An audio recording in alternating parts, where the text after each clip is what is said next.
have went upstairs.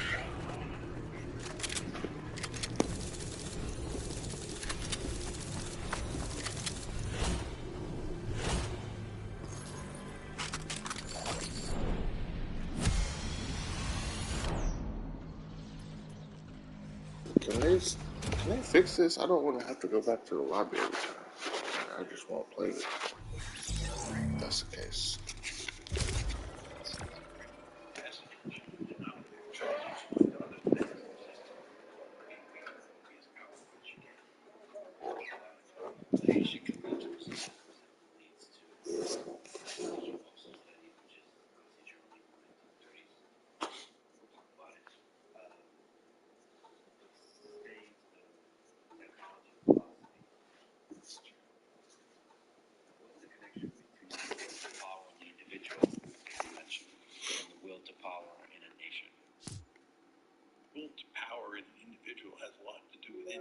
Psychology. The story that I tell of the pursuit of power is a structural argument. It's an argument that says when you are in a particular structure, when you're in a system that has a specific architecture, which is anarchy, the states have no choice but to compete for power. Structure is really driving the story to power.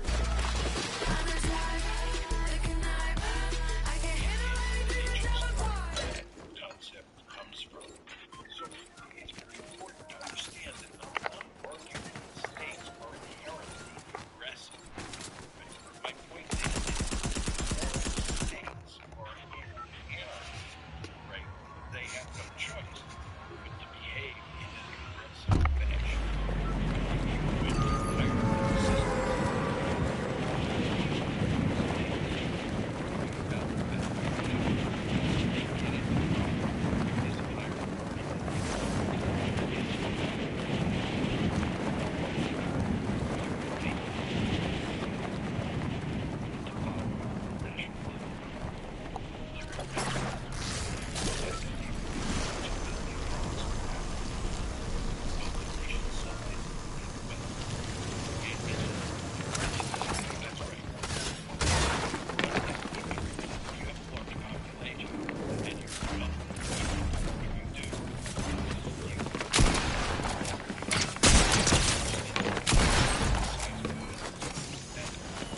This is so stupid. Militaries fight wars. The states must survival, which I argue is the principal goal of every state in the international system. For what I think are obvious reasons, then they're going to care about having a powerful military that can protect them if another state comes after them. Well, it's not obvious that a large nation with a lot of people and a lot of money should necessarily build a gigantic army and seek to attain superpower, like dominant sole superpower status in the military. But you're saying, as you see the world today, it has to be that way. Yeah, I'm arguing it is how it goes. If you're a state in the international system, do you want to be weak? If you live next door to Nazi Germany or Imperial Germany or Napoleonic France or even the United States, the United States is a ruthless great power. You surely recognize that. And if you're dealing with the United States of America and you're Vladimir Putin, you want to make sure you're as powerful as possible so that the United States doesn't put its gun sights on you and come after you. Same thing is true with China. You want to be powerful in the international system. States understand that, and they go to great lengths to become powerful. Just take the United States of America. In 1783, it was comprised of 13 measly colonies struck out.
A state cannot be sure that other states will not use military capabilities against them, which is That's of enormous importance. really important. And so interesting because you also say that this makes realism more cautious than peaceful. The uncertainty, because of all the uncertainty involved here, it's better to approach international politics with caution. It's really interesting to think about. Again, survival, most states are interested in survival. And the other interesting thing is you assume all the states are rational. Which Most of the time. You call this framework offensive realism. Can you just give an overview of the history of the realism versus liberalism debate as worldviews? Well, I think for many centuries now, the big divide within the world of international relations theory is between realism and liberalism. These are time-honored bodies of theory. And before I tell you what I think the differences are between those two bodies of theory, it is important to emphasize that there are differences among realists and differences among liberals. So when you talk about me as an offensive realist, you should understand that there are also defensive realists out there, and there are a panoply of liberal theories as well. But basically, realists believe that power matters, that states compete for power, and that war is an instrument of statecraft. And liberals, on the other hand, have what I would say is a more idealistic view of the world. This is not to say that they're naive or foolish, but they believe there are aspects of international politics that lead to a less competitive and more peaceful world than most realists see. And I'll lay out for you very quickly, there are the three major liberal theories today that I think will give you a sense of the more optimistic perspective that is inherent in liberal enterprise. The first and most important liberal theory, democratic peace theory. Democracy not fight against democracy.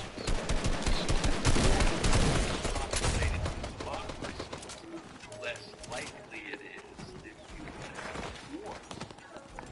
This basic argument is inherent in Francis Fukuyama's The End of History. He argues that democracy triumphed first over fascism in the 20th century and then triumphed over communism. And that means that in the future we're going to have more and more liberal democracies on the planet. And if you have more and more liberal democracies, and those democracies don't fight each other, then you have a more peaceful world. That's his argument. Say that it doesn't matter whether the state is democracy or not.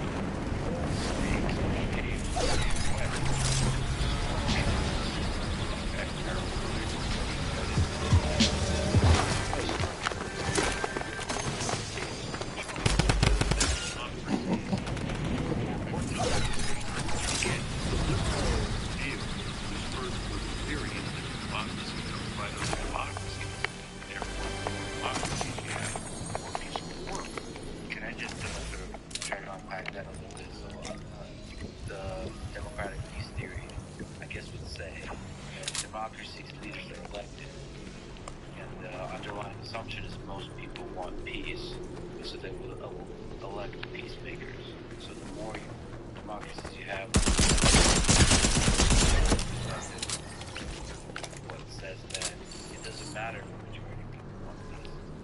The structure of international politics is such that superpowers want to become more super and powerful, and they do that through war. You can't make that argument that you're making about democracies, because if you're saying that democracies are inclined toward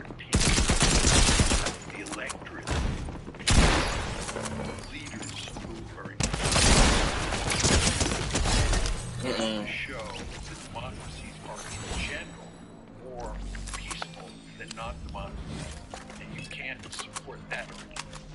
You can find lots of evidence to support the argument that democracies don't fight other democracies.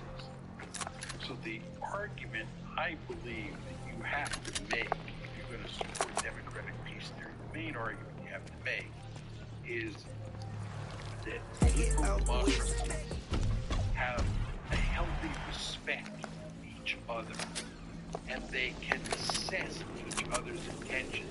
If you're a liberal democracy and I'm a liberal democracy, we know we have value systems that argue against aggression and argue for peaceful resolution of crises. And therefore, given these norms, we can trust each other.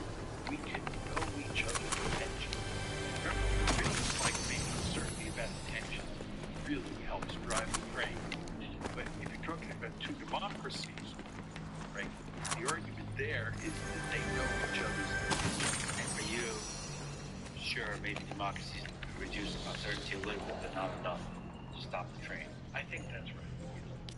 That's right. So that's democratic peace theory. The second theory is economic interdependence theory. That's the argument that in a globalized world like the one that we live in and have lived in for a long time, there's a great deal of economic interdependence. If you and I are two countries, or if you and me are two countries, and we're economically interdependent, we're both getting prosperous as a result of this economic interdependence. Last thing you are either one of us can use the land the next. We have an argument that economic interdependence leads to peace. And then the third liberal argument has to do with institutions, sometimes referred to as liberal institutions. This is the argument that states into institutions where they become rule-abiding actors. They will obey the rules that dictate the board is acceptable. To get them to accept the UN rules on when you can and cannot initiate a war, then you'll have a peaceful world. So those are the liberal theories, and as you can tell, they're very different. Really, it's articulated by someone like me. You argue against the economic interdependence and institutions involved. The goal of the thing is you're saying that nations are happy to kill the goose because, again, they want power. If they think it's necessary to kill the gold because of security concerns, they will do it. The point is, economic interdependence at its root has prosperity as the core variable. In the realist story, the core variable is survival. And survival always trumps prosperity. So if you go back to the period before World War I, we're in Europe, it's 1913, or early 1914, what you see is that you have this security competition. No. No.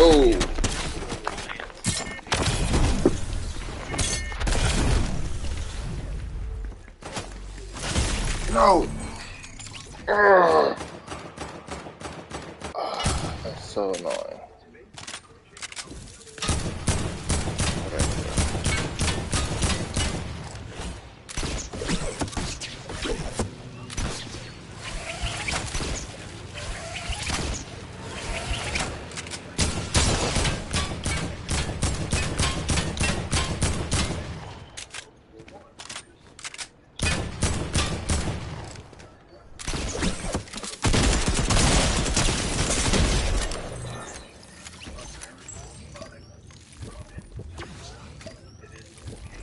Play myself.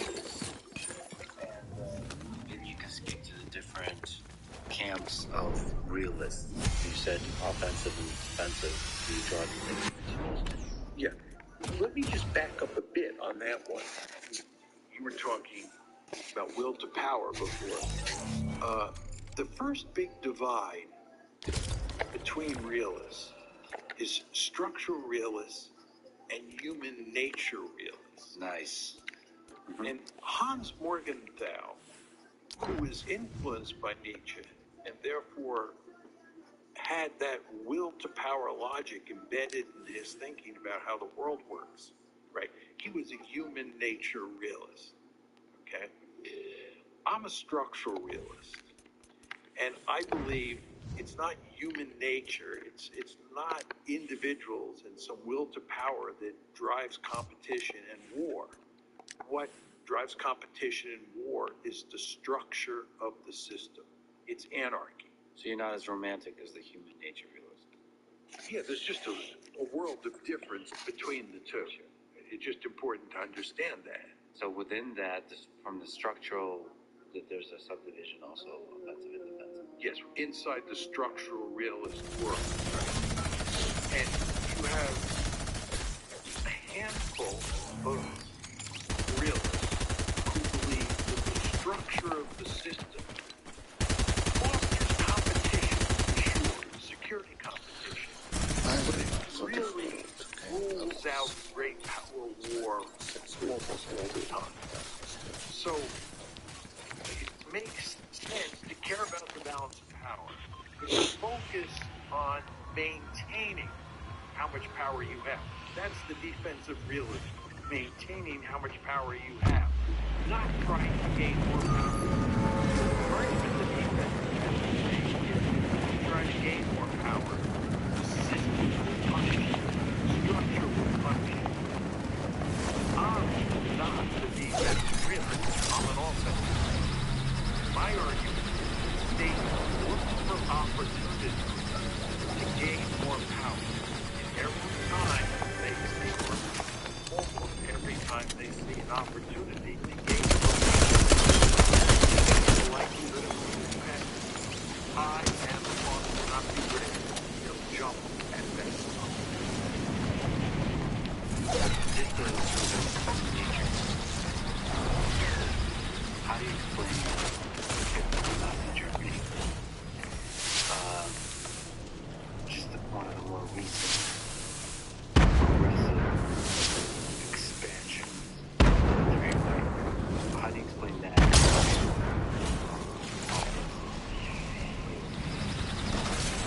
I think that Nazi Germany was driven by structural considerations.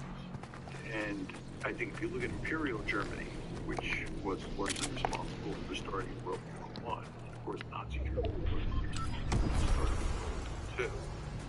What that tells you is you didn't need Adolf Hitler to start World War I, right? And I believe that there is a good chance you would have had World War II in the absence of Hitler, right? I believe that Germany was very powerful, was deeply worried about the balance of power in Europe, and it had behaved aggressively in the late 1930s and early 1940s. So I believe structure matters. However, I want to qualify that in the case of Adolf Hitler, because I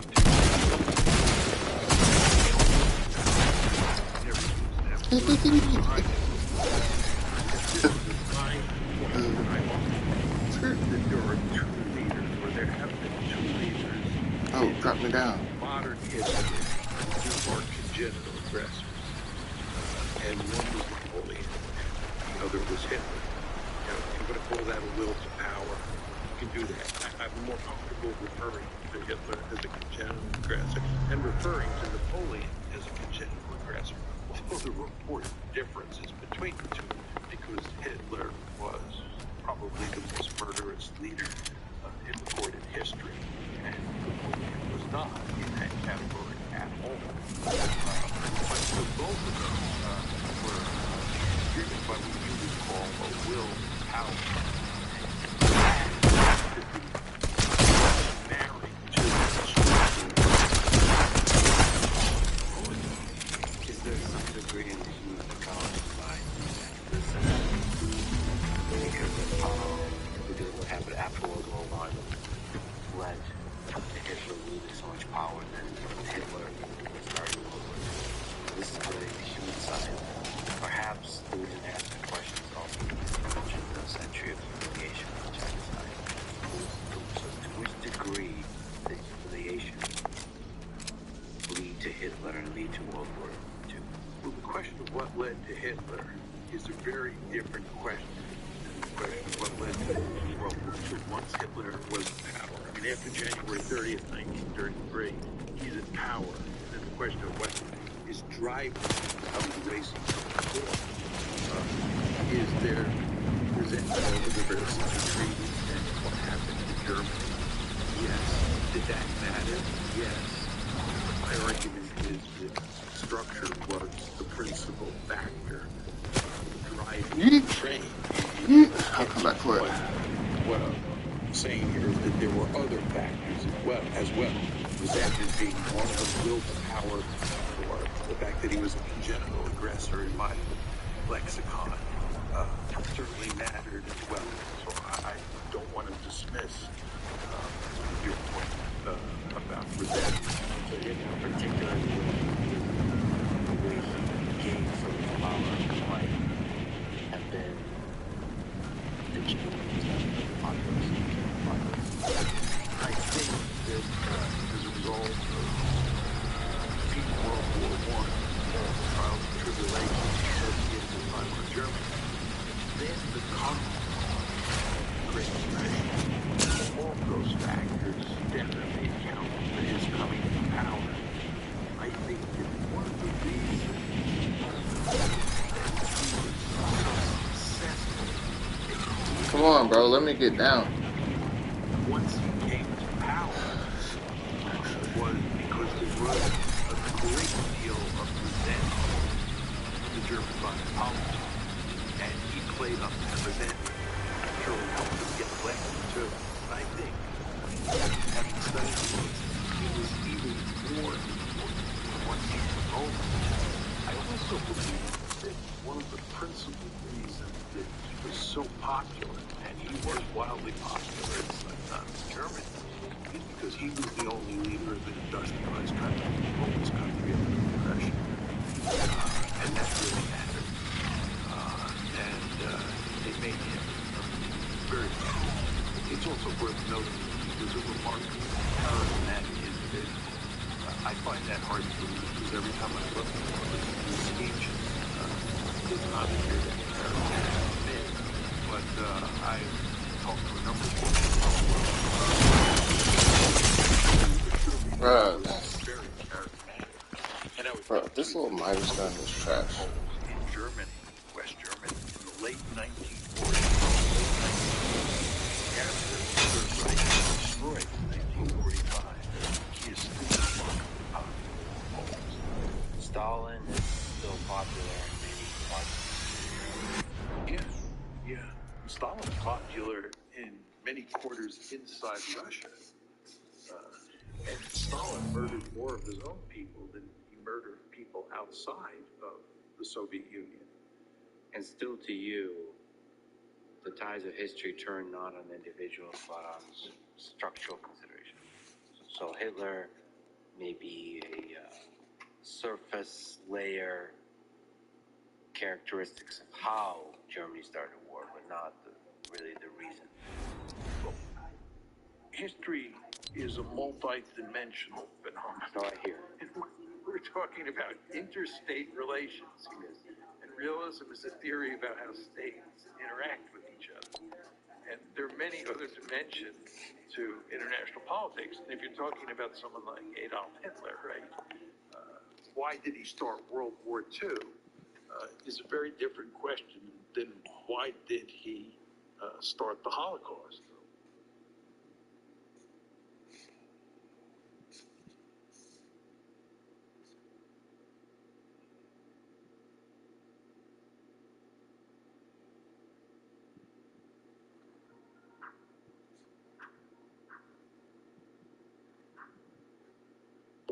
Why did he push forward a Holocaust? I mean, that's a different question, and realism doesn't answer that question.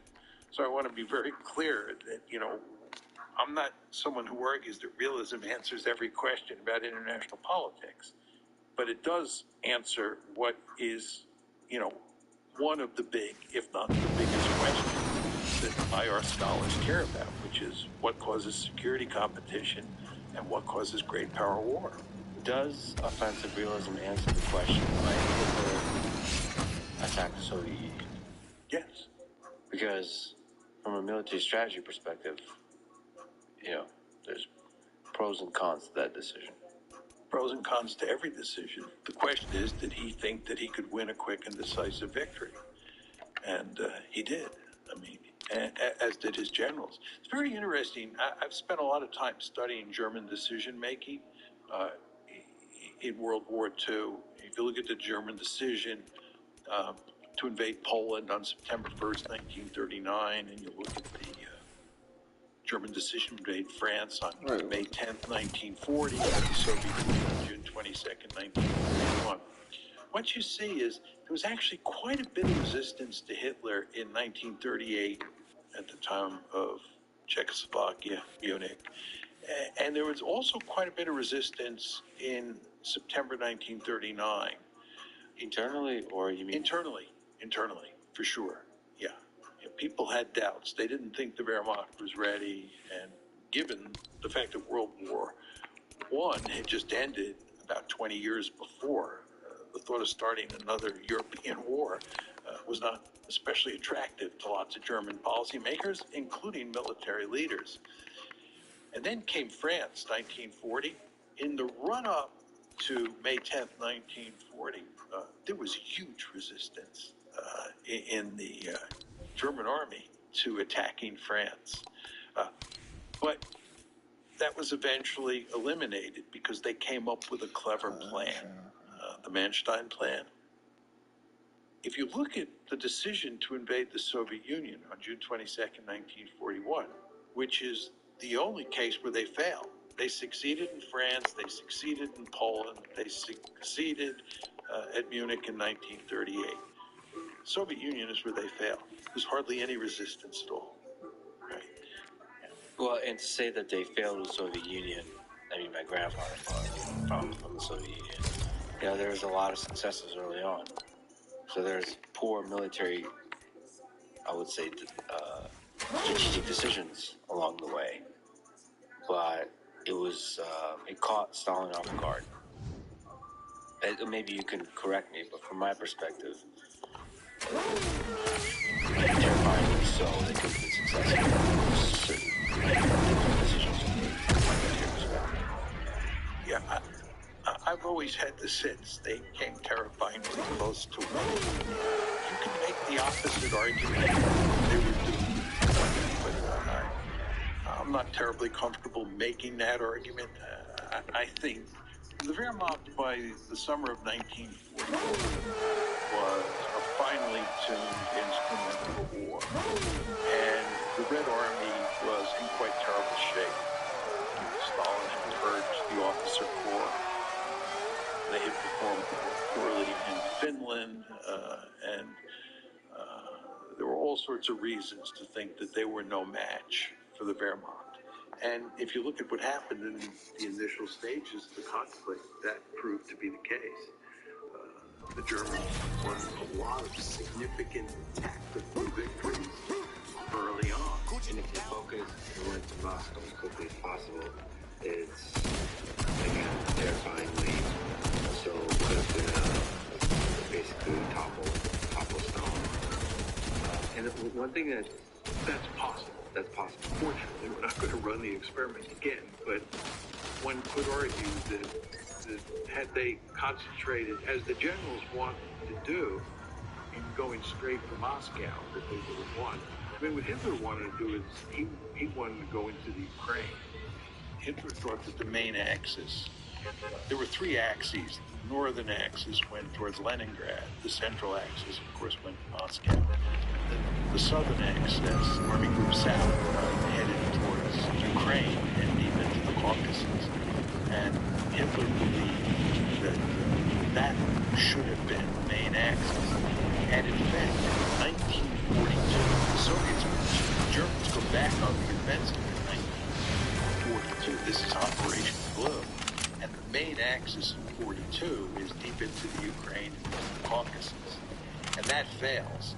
But one could argue that had they done that in 41, had they not gone to Moscow, had they gone, had they concentrated on going deep into Ukraine and into the Caucasus, they could have knocked the Soviets out that way. I'm not sure that in the end I believe that. I think in the end the Soviets would have won no matter what, but I'm not 100% sure of that. So sometimes, maybe you can educate me.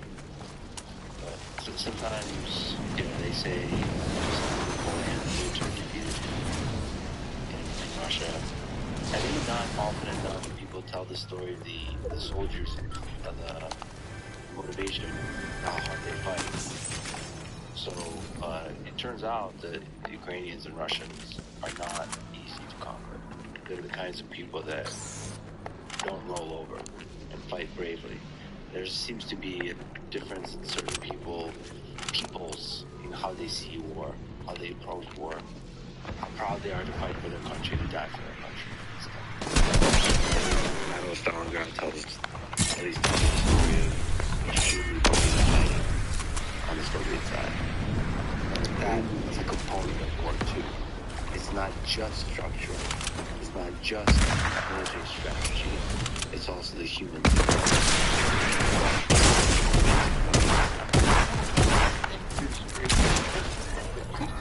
Let's just unpack it a bit in the case of the Soviet Union and World War II. The counter-argument to that is that in World War I, the Russian army disintegrated. If you look at what happened when Napoleon invaded in 1812, and you look at what happened in 1917, and then you look at what happened between 41 and 45, the Napoleon case looks a lot like the Hitler case, and it fits neatly with your argument. But World War I does not fit neatly with your argument because the Russians lost and surrendered. Yeah. And you had the infamous Treaty of Brest-Litovsk, where the Soviet Union then, because it went from Russia to the Soviet Union in October 1917, the Soviet Union surrendered large amounts of Soviet territory because it had suffered a humiliating defeat. My argument for why the Russians, let me take that back, why the Soviets fought like wild dogs in World War II is that they were up against a genocidal adversary. You want to understand that the Germans murdered huge numbers of Soviet POWs. The overall total was 3.7 million. And by December of 1941, remember the invasion is June 41, by December of 1941, the Germans have murdered 2 million Soviet POWs. At that point in time, they had murdered many more POWs than they had murdered Jews. And this is not to deny for 1 second that they were on a murderous rampage when it came to Jews. But they were also on a murderous rampage when it came to Soviet citizens and Soviet soldiers, right? So those Soviet soldiers quickly came to understand that they were fighting for their lives. If they were taken prisoner, they would die. So they fought like wild dogs. Yeah, the story of the Holocaust of the 6 million Jews is often told extensively. If Hitler conquered the Soviet Union, it's terrifying to think on a much grander scale than the Holocaust what would have happened to the Slavic people, to the Soviet people. Absolutely. All you have to do is read the Hunger Plan, right? And they also had a plan, what is it called? Grand Plan East. I forget the exact name of it, which made it clear that they were going to murder many tens of millions of people. And by the way, I believe that they would have murdered all the Poles and all the Roma. I mean, my view is that the Jews were number one on the genocidal hit list. The Roma, or the Gypsies, were number two, and the Poles were number three. And of course, I just explained to you how many POWs they had killed. So they would have ended up murdering huge numbers of Soviet citizens.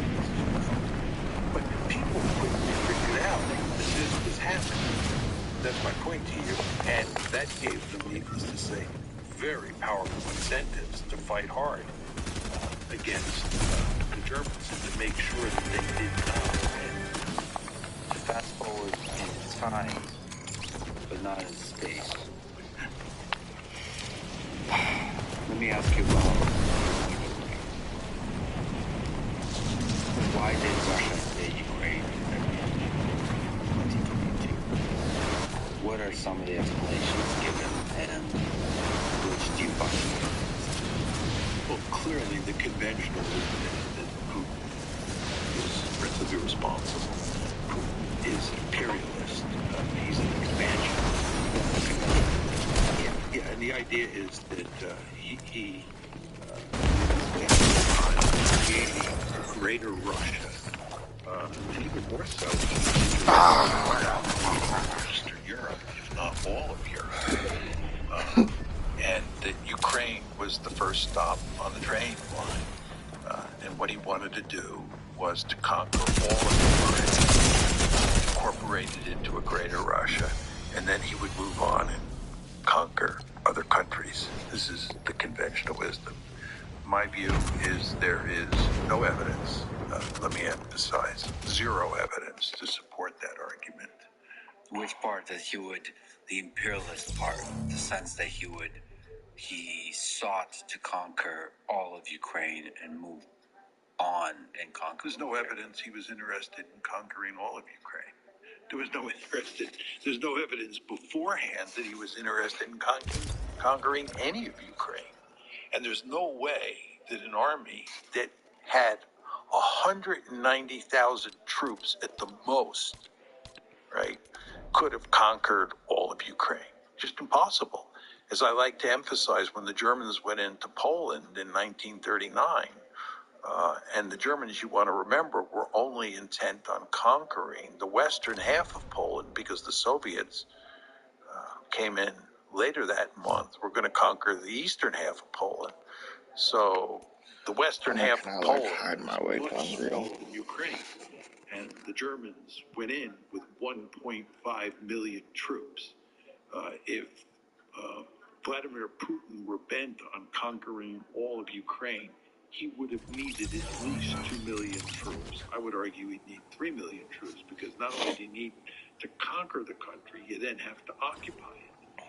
But the idea that 190,000 troops was sufficient for conquering all of Ukraine is not a serious argument. Furthermore, he was not interested in Ukraine. That's why in March 2022, this is immediately after the war starts, he is negotiating with Zelensky to end the war. There are serious negotiations taking place in Istanbul involving the Turks, and Naftali Bennett, who was the Israeli prime minister at the time, was deeply involved in negotiating with both Putin and Zelensky to end the war. Well, if he was interested, Putin, in conquering all of Ukraine, why in God's name would he be negotiating with Zelensky to end the war? And of course, what they were negotiating about was NATO expansion into Ukraine, which was the principal cause of the war. People in the West don't want to hear that argument, because if it is true, which it is, then the West is principally responsible for this bloodbath that's now taking place. And of course, the West doesn't want to be principally responsible. It wants to blame Vladimir Putin.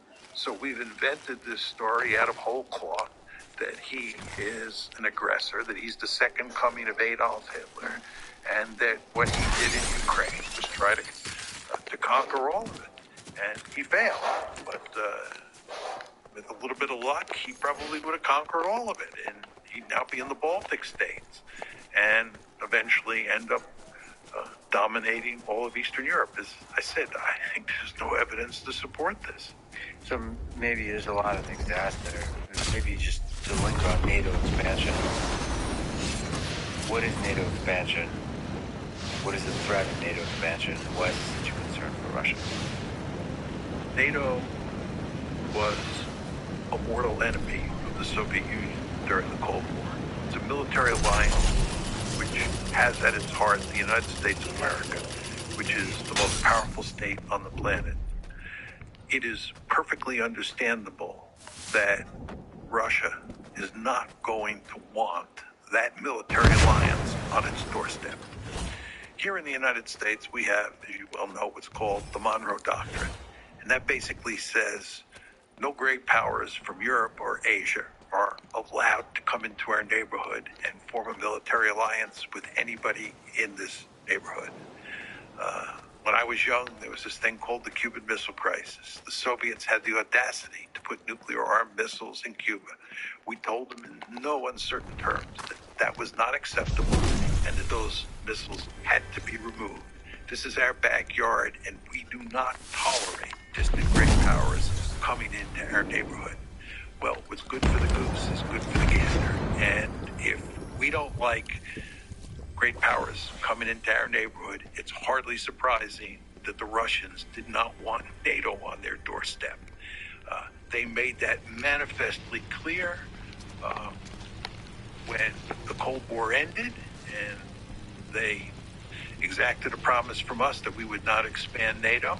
And then when we started expanding NATO, they made it clear after the first tranche in 1999 that they were profoundly unhappy with that. They made it clear in 2004 after the second tranche that they were profoundly unhappy with that expansion.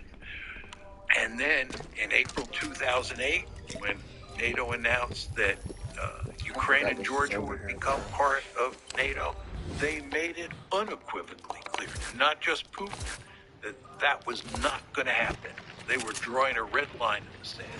And it is no accident that in August 2008, remember the Bucharest summit is April 2008, in August 2008, you had a war between Georgia and Russia.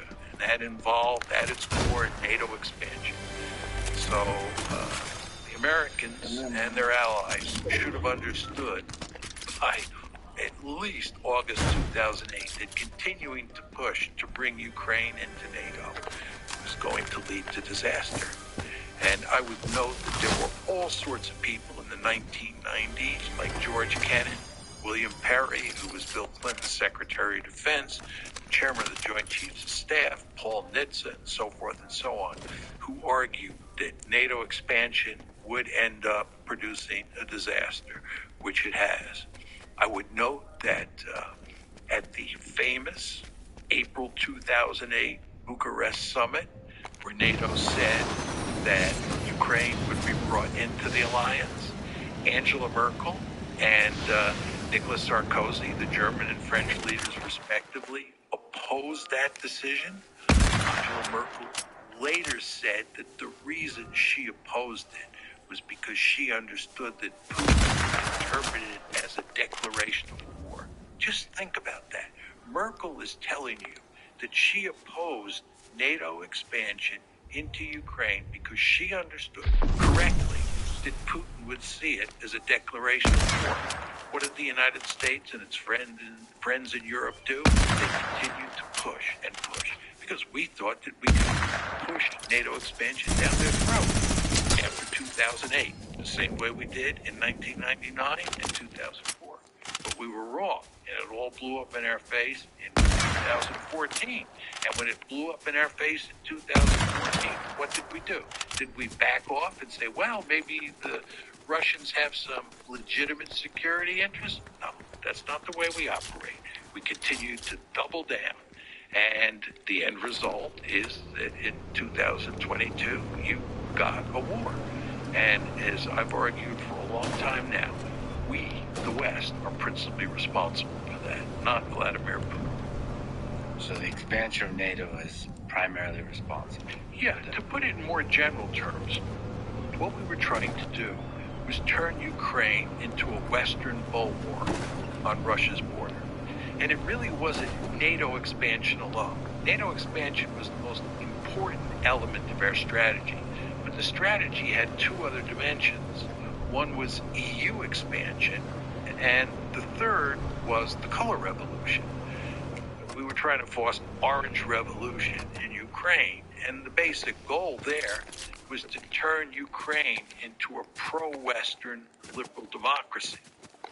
And That meant that you'd have Ukraine, if it worked, as a pro-Western liberal democracy that was in the EU and that was in NATO.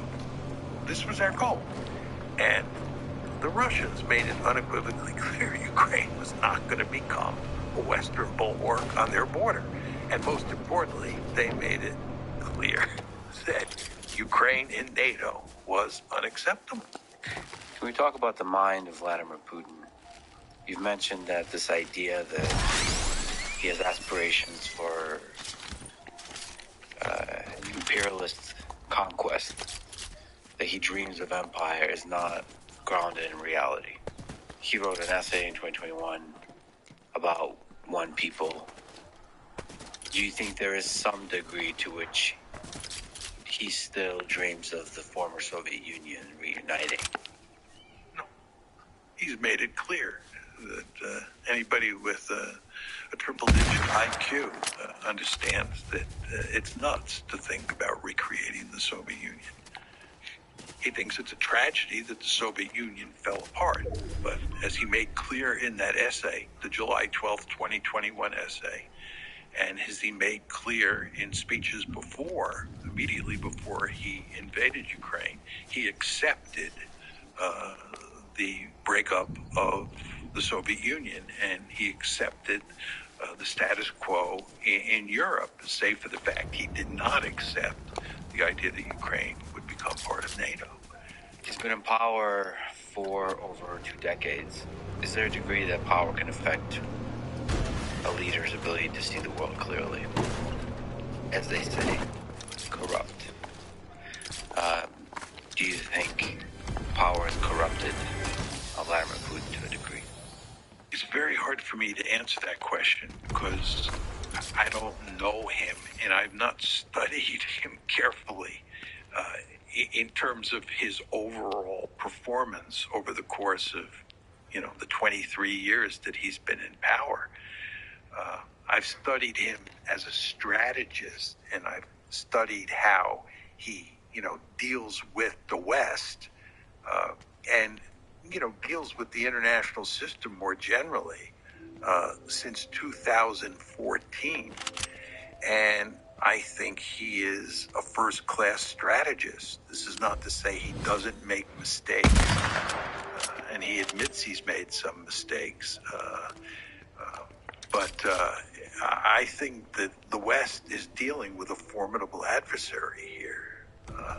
And I don't see any evidence that he's either lost speed off his fastball or that power has corrupted his thinking about strategic affairs. So he has consistently put as a primary concern security. As of the United States, he's put for Russia's security, making sure that NATO doesn't get close to its borders. I think that's clear, yeah. I think, as I emphasized early on in our conversation, that leaders privilege security or survival over everything else. And by the way, he gave a number of talks and press conferences in addition to writing that famous article that you referred to on July 12, 2021. So we have, a pretty clear record of what he was saying, and I would argue what he was thinking in the run-up to the war in February 2022. And if you read what he said, it's quite clear that he privileged security or survival. He was deeply concerned about the security of Russia. And Russia is a quite vulnerable state in a lot of ways, especially if you think back to what it looked like in the 1990s. You know better than I do. It was in terrible shape. The Chinese talk about the century of national humiliation. One could argue that for the Russians, that was the decade of national humiliation. And it took Putin, I think, quite a bit of time to bring the Russians back from the dead. I think he eventually succeeded, but it took a considerable amount of time. And I think he understood that he was not playing a particularly strong hand. He was playing something of a weak hand. And he had to be very careful, very cautious. And I think he was. And I think that's very different than the United States. The United States was the uniform world, the most powerful state relative to all its possible competitors, from roughly 1989, certainly after December 1991, when the Soviet Union fell apart, up until, I would argue, about 2017. We were incredibly powerful. And even after 2017, up to today, the United States remains the most powerful state in the system. And because of our geographical location, we are in a terrific situation to survive in any great power competition. So you have a situation involving the United States that's different than the situation involving Russia. They're just much more vulnerable than we are. And therefore, I think Putin tends to be more sensitive about security than any American president in recent times. Europe on one side, China on the other side. It's a complicated situation. Yeah, and we talked before about 1812, when Napoleon invaded and Moscow got burned to the ground. We talked about World War I, where the Russians were actually defeated and surrendered.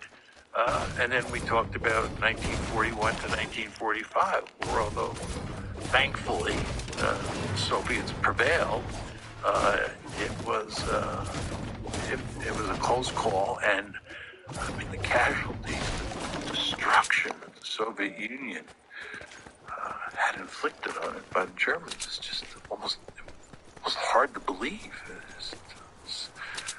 So they are sensitive. You can understand full well, or at least you should be able to understand full well, why the idea of bringing Ukraine up to their border really spoke to them. I don't understand why more Americans don't understand that. It befuddles me.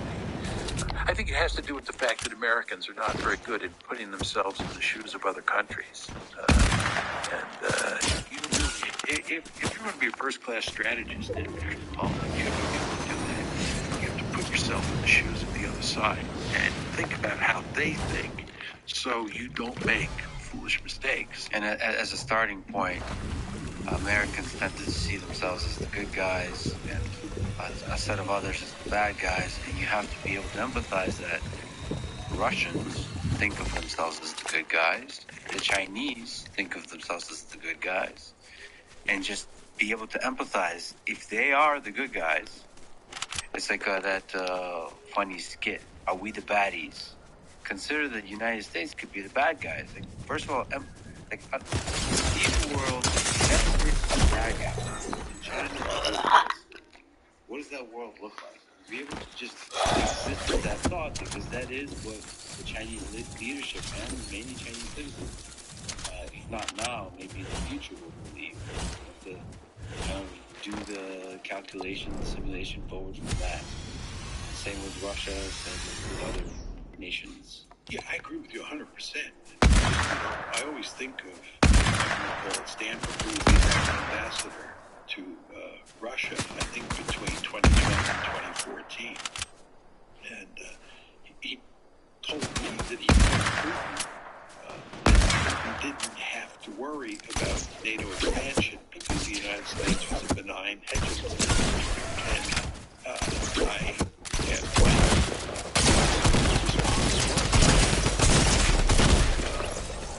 Mike said that Putin didn't believe it. But Mike believed that he should believe it, and that we could move NATO eastward to include Ukraine, and in the end, we'd get away with it because we are a benign hegemon. But the fact is, that's not what Putin saw. Putin saw us as a malign hegemon. And what Mike thinks or any American thinks doesn't matter. What matters is what Putin thinks. But also, the drums of war have been beating for some reason. NATO expansion has been threatened for some reason. So you've talked about NATO expansion being dead. So it doesn't make sense from a geopolitical perspective on the Europe side to expand NATO. But nevertheless, that threat has been echoed. No, you're not going to say that. Why has NATO expansion been pushed from your perspective? There are two reasons. One is, first of all, we thought it was a wonderful thing to bring more and more countries into NATO. We thought that it facilitated peace and prosperity. It was ultimately all for the good. We also thought that countries like Ukraine had a right to join NATO. These are sovereign countries that can decide for themselves, and the Russians have no say in what Ukraine wants to do. And then finally, and this is a point I emphasized before, we were very powerful. We thought we could shove it down their throat.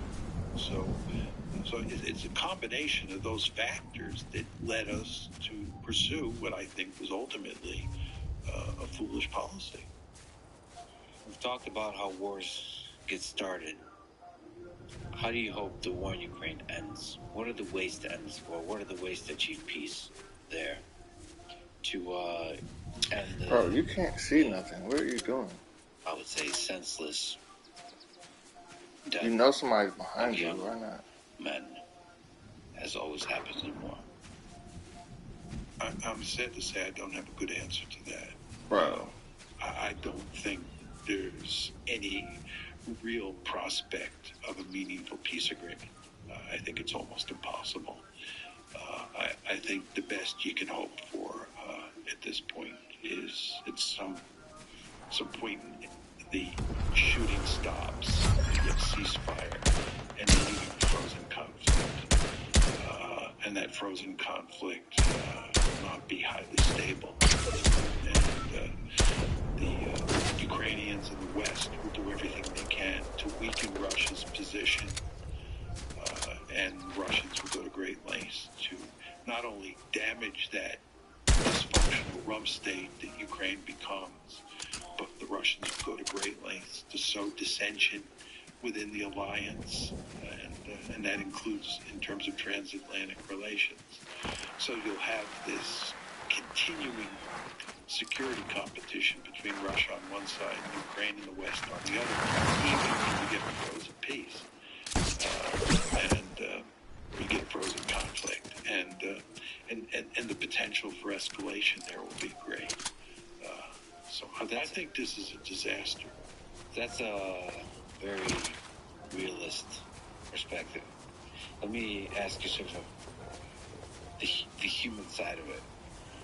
Do you think there's some power to leaders sitting down, having a conversation, man to man, leader to leader, about this? There is just a lot of death happening.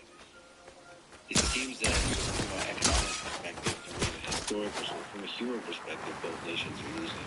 Is it possible for Vladimir Zelensky and Vladimir Putin to sit down and talk and to... Bro, why is he not even looking in the direction of the person that where attacked him? the security concerns are addressed and both nations can minimize the amount of suffering that's happening and create a path towards future flourishing? I think the answer is no. Even with the United States involved. 3 people in the room. Well, I think if the United States is involved, the answer is definitely no. You have to get the Americans out. And then I think if you have Zelensky and Putin talking, you have a sliver of a chance there. The Americans are a real problem. Look, let's go back to what happens right after the war starts, okay? As I said before, we're talking March, early April of 2022. The war starts on February 24th, 2022. And as I said to you, the two sides were negotiating in Istanbul, and they were also negotiating through Naftali Bennett. And the Bennett track and the Turkish track were operating together. I mean, they were not at cross purposes at all. What happened? Bennett tells the story very clearly that they had made significant progress in reaching an agreement. This is Zelensky on one side and Putin on the other. Bennett is talking in person to both Putin and Zelensky. And what happens to produce failure? The answer is the United States and Britain get involved and tell Zelensky to walk. They tell Zelensky to walk. if they had come in and encouraged Zelensky to try to figure out a way with to shut this one down and work with Bennett and work with Erdogan, we might have been able to shut the war down then. But it was the United States. Well, let me sort of push back on that. You're correct, but sort of the United States paints this like picture that everybody's aligned. So maybe you can correct me, but I believe in the power of individuals, especially individual leaders. Again, whether it's Biden or Trump or whoever, goes into a room and says, in a way that's convincing, that no more NATO expansion. And actually just on a basic human level, ask the question of why are we doing all this senseless killing? And look at the interest of one, Russia. Look at the interest of the other, Ukraine. I throw them grenades. Their interests are pretty simple. And say, the United States is going to stay out of this. We're not going to expand NATO. And say all that in a way that's convincing, which is NATO expansion is silly at this point. China is the big threat. We're not going to do this kind of conflict escalation with Russia. The Cold War's over. Let's normalize relations. Let me just embellish your argument, okay? Thank you. I need it. If we what are you doing? You running like a punk. And I do think there is a sliver of a chance. Let me just embellish your point. Two things have to be done here, in my opinion. One is Ukraine has to become neutral. And it has to completely sever all security ties. Right? It's not like you can say we're not going to expand NATO to include Ukraine, but we're going to continue to have some loose security arrangements. None of that. And completely separate. Ukraine has to be on its own. Okay. And number two, Ukraine has to accept the fact that the Russians are going to keep the Oblast. Take your shield. Oh, would you not shield up? You would have won if you shielded up. What you really want to do if you're Zelensky, who's ever running Ukraine in this scenario that we're positing, is you want to make sure the Russians don't take another right? If I'm playing Putin's hand and this war goes on, I'm thinking about taking more Oblast. I want to take about 43% of Ukraine and annex it to Russia, right? And I certainly want Odessa, and I certainly want Kharkiv, and I want the two Oblasts in between as well. Right? Literally or as leverage in negotiation for Ukraine neutrality? I want them literally. I want to conquer them literally. But my point to you is if we can begin to talk about cutting a deal now, you may be able to head that kind of aggression off at the pass. In other words, you may be able to limit Putin and Russia to annexing the 4 oblasts that they've now annexed plus Crimea. That's the best I think you can hope for. But the point is you have to get the Ukrainians to accept that. You have to get the Ukrainians to accept becoming a truly neutral state and conceding that the Russians keep a big chunk of territory. It's about 23% of Ukrainian territory that they've annexed. And I find it hard to imagine any Ukrainian leader agreeing to that. Well, there could be more nuanced things like no military involvement between the United States and Ukraine, but economic involvement, sort of financial support, sort of normalizing economic relationships with Ukraine, with Russia. I think you can probably get away with that. I think the tricky question there that you have to answer is what about EU expansion, right? And I think EU expansion is probably a no-no for the Russians because most people don't recognize that there is a military dimension built into EU expansion. It's not purely an economic alliance or relationship, institution, whatever word you want to use. There's a military dimension to that. And in the run-up to the war, actually in the run-up to the 2014 crisis when it first broke out, the Russians made it clear they saw EU expansion as a stalking horse for NATO expansion. So EU expansion is tricky. But I think your point of close economic relations between healthy economic relations, is a better term, between Ukraine and the West, it is possible. I think the Russians have a vested interest. If it's a neutral Ukraine, they have a vested interest in that Ukraine flourishing. That brings us back to the territorial issue.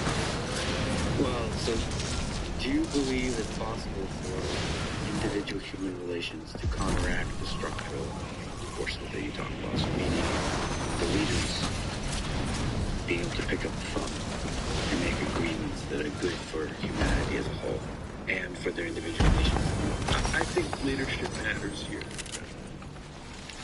I mean, one of the real problems here is that there's no trust on the Russian side, and that has to do with the Minsk agreement.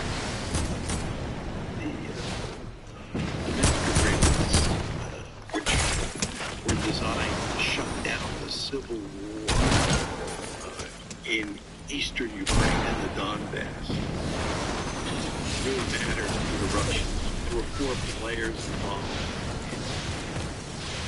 The Minsk process, players, Russia and Ukraine, of course, and Germany and France.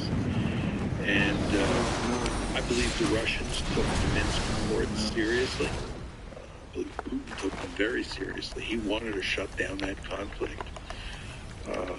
And Angela Merkel, Francois Hollande, the French leader, and Poroshenko, who was the Ukrainian. Those were the 3 key players besides Putin. Again, Hollande from France, Merkel from Germany, and Poroshenko from Ukraine, have all explicitly said they were not seriously interested in reaching an agreement in all of the discussions with Putin. They were bamboozling him. They were trying to trick him so that they would buy time to build up Ukraine's military. Is profoundly upset about these admissions by these 3 leaders. He believes he was fooled into thinking that Minsk would work. He believes that he negotiated good faith and they did not. And he believes that the level of trust now between Russia and the West is virtually zero as a result of this experience over Minsk. I only bring this up because it cuts against your argument that leaders could pick up the phone and talk to each other and trust each other, at least somewhat, to work out a meaningful deal. If you're Putin at this point in time, trusting the West is not an idea that's going to be very attractive at all. In fact, you're going to distrust anything they say. Yeah, distrust anything the West say. There is individual humans. The way human nature works is we're sitting across one person. You can trust a human being while still distrusting the West. I mean, I believe I think with the right leaders, you can sit down. Like, override the general structural distrust of the West and say, you know what, I like this guy. Or yeah, whatever. I do hope Zelensky and Putin sit down together and talk, have multiple talks. Just remember they were doing that in March, and the Americans came in, and the British came in, and they scotched a potential deal. Well, it's part of you of a big argument. So there's forgiveness and there's trying again. When you're the leader of a country in an anarchic system, you have to be very careful not to let your trust in the foreign leader take you too far. If that foreign leader betrays your trust and stabs you in the back, you die. And again, you want to remember that the principal responsibility of any leader, I don't care whatever country it is to ensure the survival of their state. And that means that, trust is only going to buy you so much. And when you've already betrayed the trust of a leader, you really are not going to be able to rely on trust very much to help you moving forward. Now, you disagree with that? I hope you're right. And if they can shut down the Ukraine-Russia war, it would be wonderful. If I'm proved dead wrong, that would be wonderful news. My prediction that this war is going to go on for a long time, and prediction that I don't like at all. So I hope I'm wrong. You wrote that many in the West believe that the best hope for ending the Ukraine war is to remove Vladimir Putin from power, but you argue that this isn't the case. Can you explain? Well, a lot of people thought when they were having all that trouble, the Russians were having all that trouble with Prigozhin and the Wagner group, that Putin was vulnerable and was likely to be overthrown. And what would happen is a peace-loving leader would replace Putin. I made 2 points at the time, and I would make those same 2 points now. Number one, he's not likely to be overthrown. He was not likely then to be overthrown. And I think, as long as his health holds up, I think he will remain in power. My second point is, if he doesn't remain in power and he's replaced, I would bet a lot of money that his replacement will be more hawkish and more hard-nosed than Putin. I actually think one could argue that Putin was too trusting of the West before the war started. And number two, I think one could argue that he has not waged the war against Ukraine as vigorously as one might have expected. He was slow to mobilize the nation for war, and he has pursued a limited war in all sorts of ways. The Israelis, for example, have killed more civilians in Gaza in 1 month than the Russians have killed over 18 months in Ukraine. The idea that Vladimir Putin is waging a punishment campaign and killing on purpose large numbers of civilians is simply not true. All this is to say that I would imagine that if Putin leaves office and someone else comes in to replace him, that someone else will be at least, if not more hardline than him in terms of waging the war, and certainly will not trust the West any more than he has. By way of advice, let me ask you, if I were to have a conversation, interview Vladimir Putin and Zelensky individually, what should I ask them? If you, me, Vladimir Putin are having a chat, what are good ideas to explore? What are good questions to ask? What are good things to say on or off the mic, once again, that could potentially even slightly lessen the amount of suffering in the world caused by this war? Oh, I think if you get an interview with Vladimir Putin, there's all sorts of questions you can ask him. And my sense is that Putin is a straight shooter. He's also very knowledgeable about history, and he has simple theories in his head about how the world works. And I think he would level with you, and all you have to do is just, figure out what all the right questions are. And that would not be hard to do, right? You could ask him, why was he so foolish? For example, why was he so foolish as to trust Poroshenko, Hollande, and Merkel in the Minsk Accords? Why, after his famous talk in Munich in 2007, where he made it clear that he was so unhappy with the West, did he continue to, in a very important way, trust the West Why didn't he mobilize the Russian military before late September 2022? Once the negotiations that we were talking about before involving Istanbul and Naftali Bennett, once they broke down, why didn't he immediately mobilize more of the Russian population to fight the war, and just all sorts of questions like that. And then you could ask him questions about, where he sees this one headed.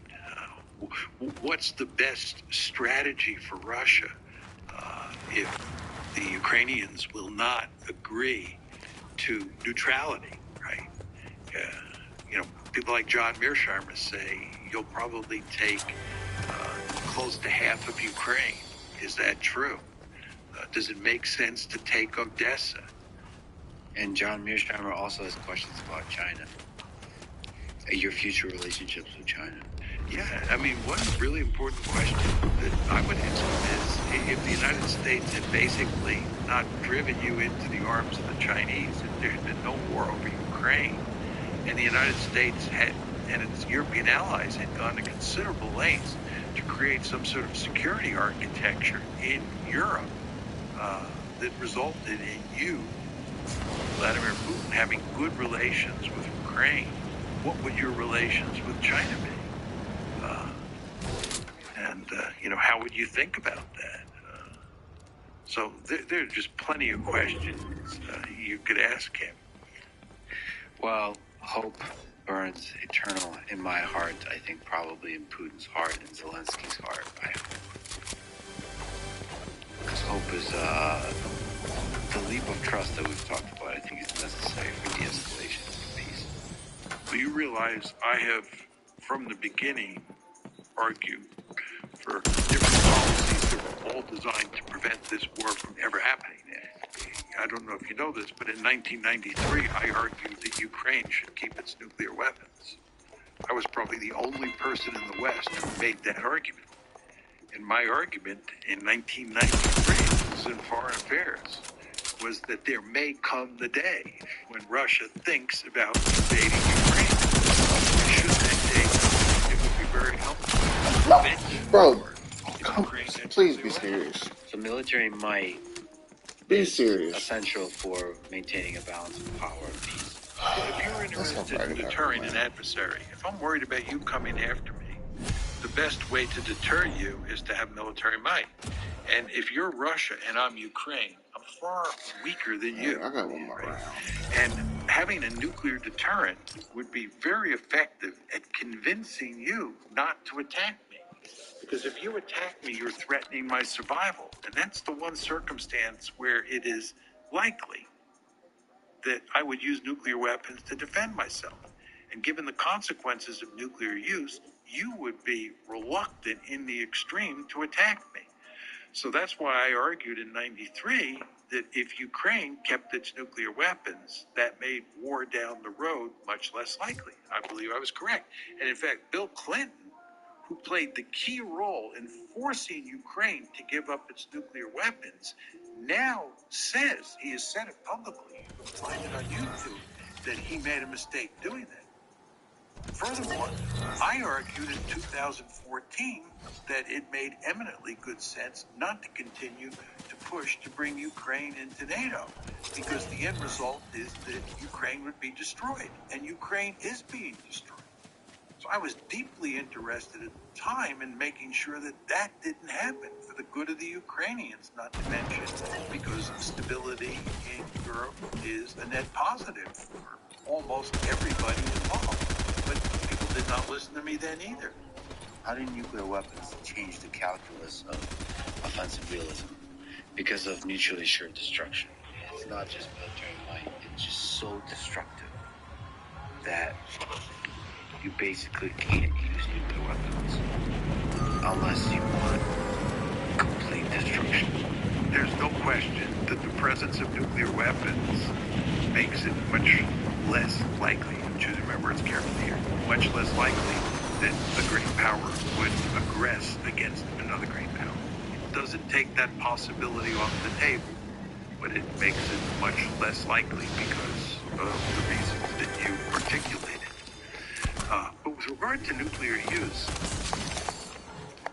it's an interesting question how you think about nuclear use in a mad world. I mean, your point that we're in a mad world is that's mad, capital M-A-D, as well as M-A-D, small letters. But let's stick to the capital letters. Yeah. We're in a world of mutual assured destruction. There's no question that in that world, it's unlikely that nuclear weapons would be used. But the way you use nuclear weapons in that world is you use them for manipulation of risk purposes, demonstration of fact. You put both sides out on the slippery slope. Now, what exactly am I saying here? Let me talk about NATO doctrine during the Cold War. We lived in a mad world. The United States and Soviet Union, or the Warsaw Pact and NATO, both had an assured destruction capability, so you had mutual assured destruction. If the Warsaw Pact were to invade Western Europe, and here we're talking about West Germany, and NATO was losing the war, we said that we would use nuclear weapons. How would we use nuclear weapons given that we're in a mad world? The argument was that we would use a handful of nuclear weapons against the Warsaw Pact. Not necessarily against their military forces. It could be in a remote area. We would use a small number of nuclear weapons to signal to the Soviets that we were deadly serious about putting an end to their offensive, and that we were throwing both sides out on the slippery slope to oblivion. In other words, we were manipulating risk. And the last clear chance to avoid Armageddon rested with them. And then we would tell them that if you retaliated with a handful of nuclear weapons and you didn't cease your offensive against West Germany, we would launch another nuclear attack. We would explode a handful more of nuclear weapons, all for the purposes of showing you our resolve, right? So this is the manipulation of risk strategy. A lot of the language I just used in describing it to you is language that Thomas Schelling invented, right? Now, fast forward to the present. If Russia were losing in Ukraine, that's the one scenario I think where Russia would have used nuclear weapons. And the question is, how would Russia have used nuclear weapons? Again, we're assuming that the Russians are losing to the Ukrainians. I believe they would have pursued a manipulation of risk strategy. They would have used 4 or 5, 3 or 4, who knows, nuclear weapons. Maybe just one in a rural area that kills very few people. Yes, exactly. And basically, that would spook everybody. The Americans, mushroom cloud. It's because of the threat of escalation, right? Again, your point is we're in a mad world. I accept that. And if you have limited nuclear use, we understand hardly anything about nuclear escalation because thank goodness we've never had a nuclear war. So once you throw both sides out on the slippery slope, even if you only use one nuclear weapon in your scenario, you don't know what the escalation dynamics look like. So everybody has a powerful incentive to put an end to the conflict right away. I might add to you that there are people who believe that we would not even initiate a manipulation of risk strategy in Europe if we were losing to the Warsaw Pact during the Cold War. Both Henry Kissinger and Robert McNamara said after leaving office that they would not have done it. They would have not initiated nuclear use, even limited nuclear use. That's what we're talking about here. They would rather be red than dead, right? That was the argument. Too risky. That's exactly right. But if they had used one nuclear weapon in your story or 3 or 4 in my story, everybody would have said, oh my God, we've got to shut this one down immediately. I only tell you this story or lay out this scenario as an answer to your question of how you use nuclear weapons in a mad world. And this is the answer. This is all very terrifying. Perhaps in part it's terrifying to me because I can see in the 21st century China, Russia, Israel, United States using a nuclear weapon in this way. Blowing it up somewhere in the middle of nowhere that kills maybe nobody. But I'm terrified of seeing mushroom cloud and not knowing what, given social media, given how fast news travels, what the escalation looks like there. Just, in a matter of minutes, how the news travels and how the leaders react. It's terrifying that this little demonstration of power, the ripple effects of it in a matter of minutes, seconds, what that leads to. It's human emotion. It's like you see the landscape of human emotions, the leaders and the populace, the way news are reported, and then the landscape of risk, as you mentioned, shifting like the world's most intense non-linear dynamical system. And it's just terrifying because the entirety of human civilization hangs in the balance there. And it's like this, like hundreds of millions of people could be dead. Let's just talk about this in the context of the Ukraine war. If the Russians were losing, as I said before, which is not the case anymore, but in 2022, it did look like that. If the Russians are losing and they turn to nuclear weapons, the question is, how do they use them? And they would use them in Ukraine. And Ukraine has no nuclear weapons of its own. Ukraine cannot retaliate. It's not a mutual assured destruction world. It's a case where one side has nuclear weapons and the other doesn't.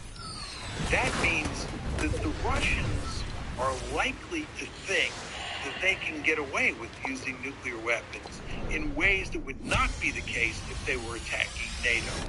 And therefore it makes nuclear use more likely. Okay, that's point one. Point two is